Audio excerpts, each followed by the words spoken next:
अस्सलाम वालेकुम। सुर लीला चले सर 12 सुर आहे रिसाले मूजिब। सुर लीला चले सर जी मुख़्तसर तशरीह है। हिन नाले सां का बि हिंदुस्तानी रागड़ी न आहे, तंहिं करे सम्झिजे थो त रिसालो तरतीब ॾींदड़नि इहो नालो तजवीज़ कयो हूंदो। लीला चले सर सां मुनसलिक आहे। ही सुर लीला चले सर सां मुनसलिक आहे। सूमरनि जे ॾींहं में चले सर नाले हिकु राजा देवलकोट यानी देवल बंदर जो मकली टकरी जे छेड़े वटि पीर पठे जे मक़बरे जे वेझो बगाड़ शाख जे कंधे ते हो, जिते चिन सर हुकूमत कंदो हो। संदसि हुस्न जे जलवे जी हंधे मागे आख हुई। सोहणियूं औरतूं संदसि सुहाग माणण लाइ सिकंदियूं हुयूं। लीला चनेसर जी जीवन साथियाणी हुई। जखरो संदसि वज़ीर हुयो। उन ज़माने में राणो राय खंगार समो कच्छ मुल्क में लखपत जो छठदाणी हो, जंहिंखे कौर नाले हिकु हसीन धीअ हुई, जंहिंजो संदसि सौट इतमादी सां मङणो थियलु हुयो। हिकु ॾींहुं कौरू हार सिंगार कयो त संदसि हिकु साहेड़ी तानो ॾींदे चयुसि त हेॾा हार सिंगार करे चनेसर खे मौत करणु चाहे थी छा? कौरू चनेसर लाइ त अॻ में ई घणो कुझु ॿुधो हो। सो साहेड़ी जे ताने खे सण ॾिठो चनेसर ते मौत करे विधो। इन चाहत जी ख़बर जॾहिं कौरू जी माउ बुरकी खे पई त उन पंहिंजे मुड़ुस खे आगाही ॾिनी। चनेसर सां मिटी जी ॻाल्हि हिन फ़ख़ुरु सम्झी मुर्की खे मोकल ॾिनई। कौरू माणस बुरकी सामान सड़ो खणी अची देवलकोट में देरो दमायो। कुझु वक़्त खे ख़बर पई त संदन कमु जखरे वज़ीर हथा थींदो। पोइ ॿई ॼणियूं जखरे वटि पहुतियूं ऐं खेसि पंहिंजो दास्तान सुणायूं। जखरे खे दिलासो ॾिनो त साईं सड़ाई कंदो। ॿिए ॾींहुं चनेसर सां कौरू जे हुस्न जी तारीफ़ कयईं, खेसि ॻाल्हि कयईं त पर चनेसर लीला जूं अखियूं अखियुनि में हाणे चवणु लॻो त लीला हूंदे बि शादी असुलकी न कंदुसि। जखरे मुर्खी खे चनेसर जो इनकार ॿुधायो। पोइ त खिन अॻियां हूंदा ई अची वई।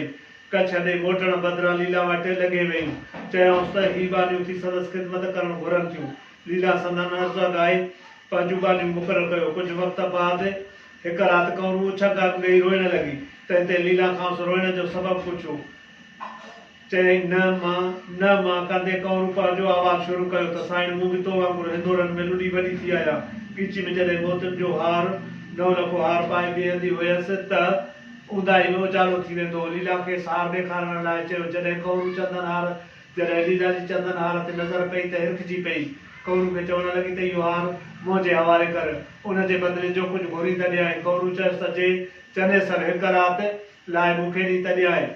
हार लीला जा हौसला खता करे छॾिया हुआ। सो बिना रोक टोक जे चयईंसि त हार मुंहिंजे हवाले कर, राति चनेसर तो वटि पहुचाईंदुसि। उन राति चनेसर दोस्तनि सां तमामु घणो सरो वापरायो हो। राजाऊं या वॾेरा 4 डबलियूं वधीक पसंदि कंदा आहिनि। Women whisky wealth word. Women माना औरत, विस्की माना शराब और साईं वेल्थ माना दौलत, वर्ड माना दुनिया। कौरू ऐं माणस किराए जो ॿामण पोथी पढ़ाइण लाइ विहारियो हो। तंहिं वर वॾी जी वेॾी पढ़ी। सुबुह जो जीअं चनेसर सुजाॻ थियो त उथी हलणु लॻो। पर कौरू चयसि त लीला अव्हां खे हार ते विकियो आहे। हाणे मूं अव्हां जी वेॾी पढ़ायल वञी आहियां। कौरू जो कुर्ब ॾिसी चनेसर लीला तां हथु खणी वियो। जॾहिं लीला खे ख़बर पई त पोइ ॾाढियूं ॿेड़ियूं मिनथूं कयईं त चनेसर मदायूं मेट हज़ारे हीला वसीला कयईं, पर कुझु की न वरियुसि। लीला जखरे वज़ीर खे चयो त चनेसर हिकु भेरो मूं वटि आण। सो जखरे शादी में चनेसर खे दावत ॾेई आंदो।